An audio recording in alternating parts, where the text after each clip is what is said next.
Hi friends, എല്ലാവർക്കും സെറിൽ ബ്ലോഗിലേക്ക് സ്വാഗതം.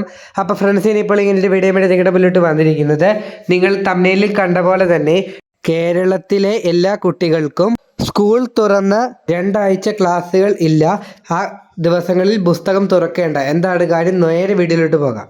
ആയിട്ടാണ് എൻ്റെ ചാനൽ കാണുന്നതെങ്കിൽ ഒന്ന് സബ്സ്ക്രൈബ് ചെയ്യുക. സ്കൂൾ തുറന്നു കഴിഞ്ഞാൽ 2 ആഴ്ച പുസ്തകം അടച്ചു വെച്ചുള്ള പഠനം. പുതിയ അധ്യയന വർഷത്തിൽ ആദ്യ ആഴ്ചകളിൽ പാഠപുസ്തകങ്ങൾ പഠിപ്പിക്കുന്നത് ഒഴിവാക്കിയുള്ള പഠനത്തിന് നിർദ്ദേശം. ജൂൺ 2-ന് സ്കൂളുകൾ തുറന്നാൽ 2 ആഴ്ച സാമൂഹിക പ്രതിബദ്ധതയുള്ള വിഷയങ്ങളിലാണ് ക്ലാസുകൾ നടത്തുക.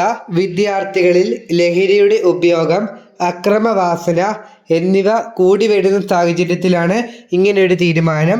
സ്കൂളുകളിൽ ലഹരി ഉപയോഗം തടയൽ, അക്രമവാസന തടയൽ, വാഹന ഉപയോഗം, പരിസര ശുചിത്വം, വ്യക്തി ശുചിത്വം, വൈകാര്യ നിയന്ത്രണം ഇല്ലായ്മ, പൊതുമുതൽ നശിപ്പിക്കൽ, ആരോഗ്യ പരിപാലനം, നിയമബോധം, ഫോണുകളുടെ ഉപയോഗം, സോഷ്യൽ മീഡിയയുടെ അധികമായ ഉപയോഗം എന്നീ വിഷയങ്ങളിലാണ് കുട്ടികൾക്ക് ക്ലാസ്സുകൾ നൽകേണ്ടത് എന്നാണ് പറഞ്ഞിരിക്കുന്നത്.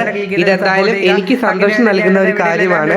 നിങ്ങൾക്ക് ഇത് സന്തോഷം നൽകുന്നെങ്കിൽ നിങ്ങൾ കൈ അടിക്കുന്ന ഒരു ഇമോജി കമന്റ് ബോക്സിൽ കമന്റ് ചെയ്യുക. അപ്പോൾ എല്ലാവർക്കും നന്ദി.